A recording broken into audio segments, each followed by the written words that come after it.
And we are back, guys. We have more Jeff on Jeff action here. Boski and Gross.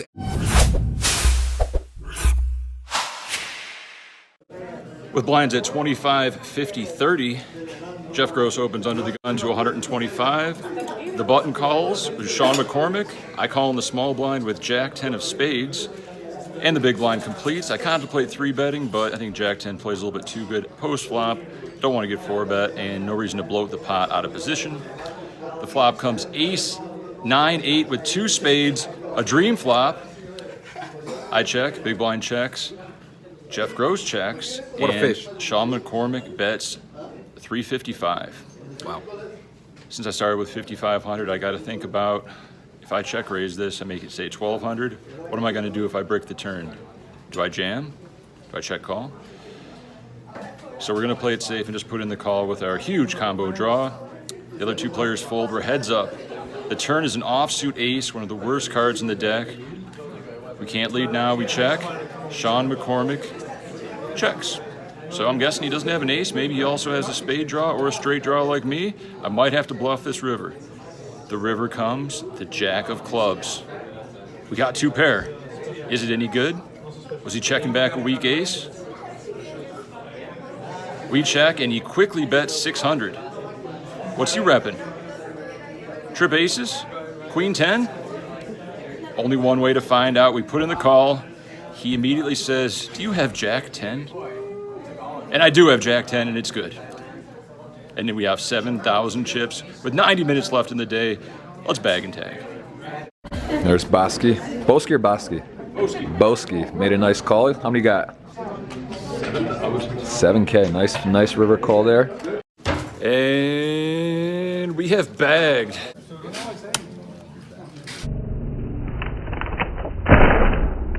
$7,990. Coming back to $40.80 tomorrow. But first, let's go to the after party. Complimentary of ACR. I love free parties.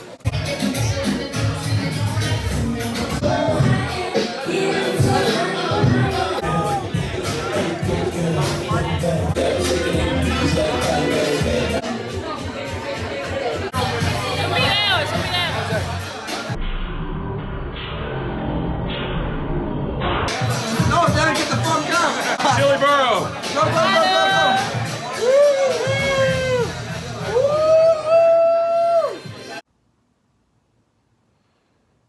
Day 2 tomorrow. Gonna start out with $40.80 with a $60 button ante for 3 hours, finishing with $5,100. Get out.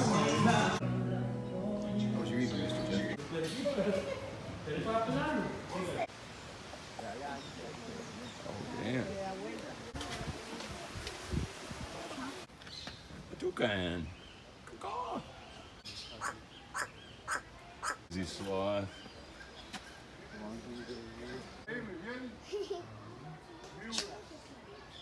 This guy's about to hop up. He's just chilling, waiting. 1 deep back there. Looks just like a log.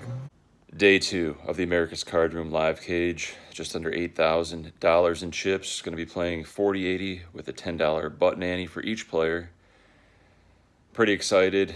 I have 2 tough opponents on my left. A local reg that's very good at cash games and tournaments. And to the left of him is a guy that got second in a 1,500 at the World Series of Poker. Young, probably aggressive player. The good news is the 3 guys to my right, I found almost no information on based upon Hendon Mob and full background checks. Shout out to the internet. So we're going to try to play pots with the guys on my right and avoid pots with the guys on my left. That's the strategy. We're not going to be at the feature table for the first 3 hours. Hopefully we'll hit the feature table to conclude the day and bag up $20,000 in chips. That's the goal. I put it in the universe. Let's make it happen.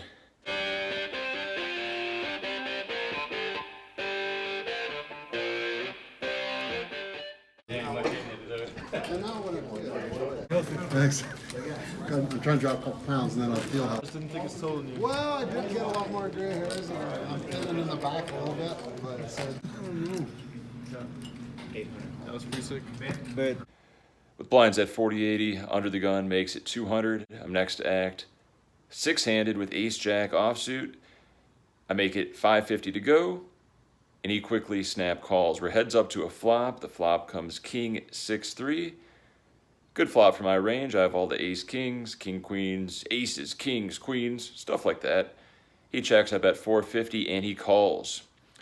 He too could have some slow-played aces, ace-king, maybe even king-queen suited, and some small pairs that want to hang around.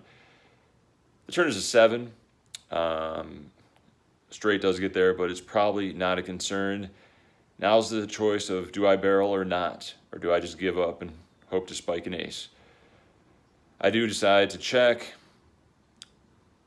The river is a deuce. He checks, I check, and he rolls over king, queen of hearts. And we lose $1,000.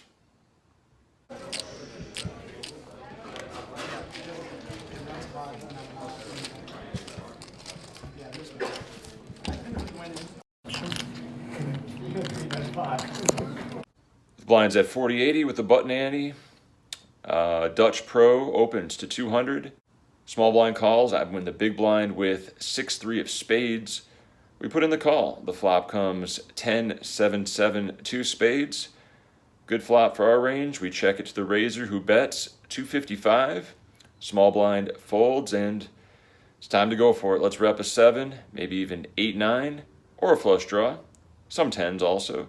I make it 750. He puts in the call. He has about 2,000 behind. Now the question is, what do I do if the turn bricks? Do I just rip it with my 6-high flush draw? He might hero us with a bigger flush draw, 10x or a big pair, and we're in big trouble. Or do I just give up?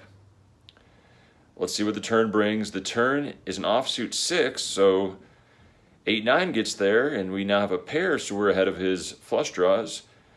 We might get him to fold a 10, now that he doesn't really beat many of my value combos. So I go for it. I shove 2,000 chips in the middle, covering him. He tanks and eventually folds. We get that one through.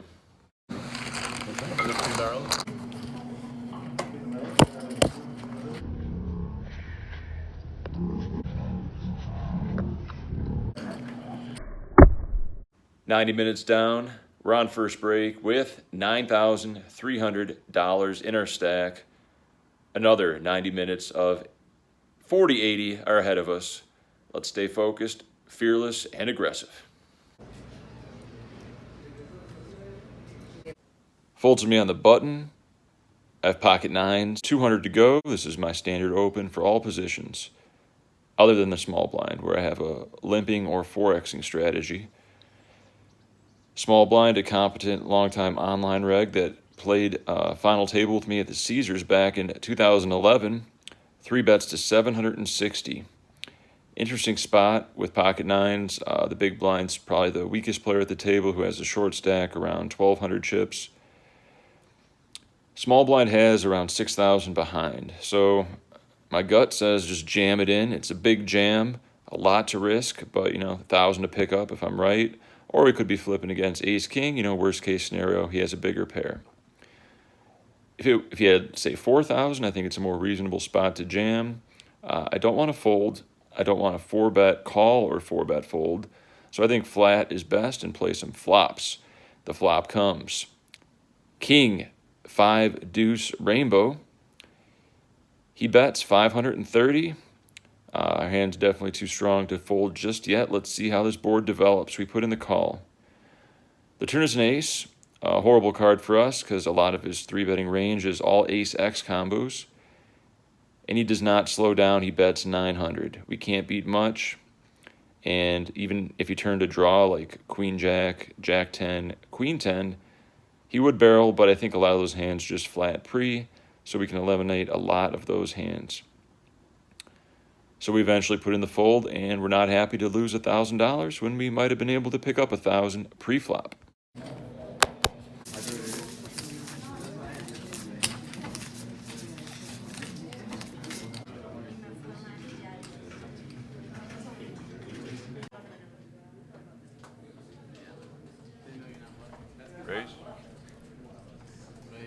And we are back, guys. Here's your new feature table. I know right off the bat you guys notice we have more Jeff on Jeff action here. Boski.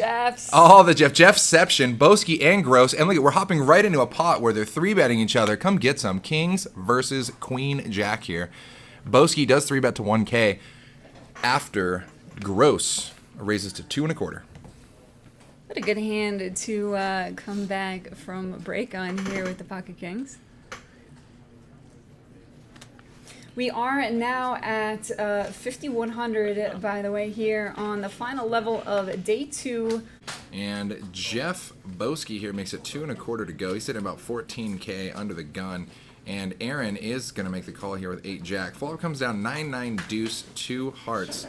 Both players miss, but Boski's still way out in front.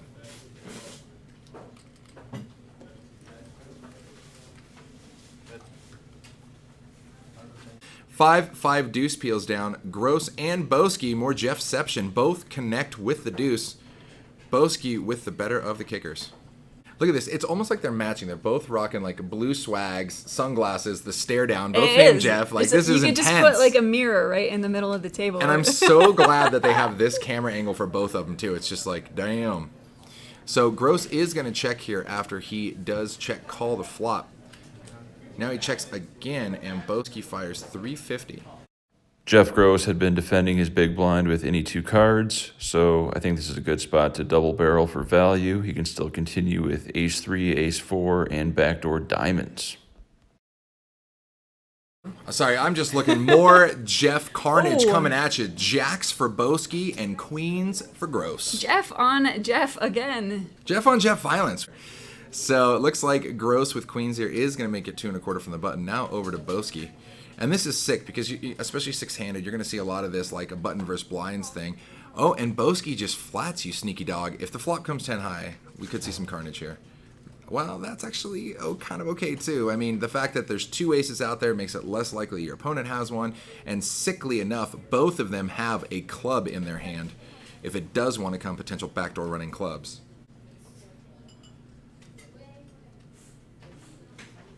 So Gross is going to bet 200. Boski's going to call 10 on the turn. Both of them are kind of leveling each other back and forth, just trying to hope if their opponent doesn't have an ace, I'm good here, right? And both of them are thinking the same thing, especially with Boski just flatting pre. So Gross here bets 400. And Boski. Now this is so sick. Oh, wow. What a sick river. Wow, okay, so you're pretty much sitting here thinking your opponent doesn't have an ace, you'd have to have the one card that beats me, and both of them are essentially crushing the board because the next highest card is a 10. I'm surprised this pot isn't larger at this point, to be honest with you. It might be about to get there. I'm so scared. So Boski checks. Did Gross check too? No way. Wow. Whoa. I really thought we were going to see a solid river bet snap call. Like, just like, boom, call. Done. I beat you to the pot when I said call. Wow. So our resident 2 Jeffs at the table, definitely dominating here. 15K and I believe 12K effectively. So more Jeffception. Gross makes it 200 to go. Boski calls. Flop comes 7 high. 7 deuce 4. Wow. 7 deuce 4. Bottom 2 for Boski. Top pair for Gross. Ooh. Checks through on the flop. The turn brings... Wow, the Boatski Broski. It's gonna be spicy, right this one here. Jeff Gross is going to check back this board with a lot of ace-high type hands. So it's time for us to bet. We could be betting with a lot of air and a lot of draws, so we want to get value and get him to call with ace-high. So Boski with the boat. Bets 3 hundo. Gross finds a call. And 6 of diamonds hits the river. Does complete some potential flush door, or front door flushes. Neither player with it, doesn't really matter. If anything, Boski is hoping Gross made a flush. You could actually go so thin that a flush would be inclined to raise you, and that way you get paid by the 7 and possibly raised by a flush. Still a pretty tricky river for extracting value on a board like that. And Gross in the tank here. He played his hand pretty sneaky because it did check through on the flop. Jeff Gross will lay it down. Subscribe and hit the alerts bell for the grand finale.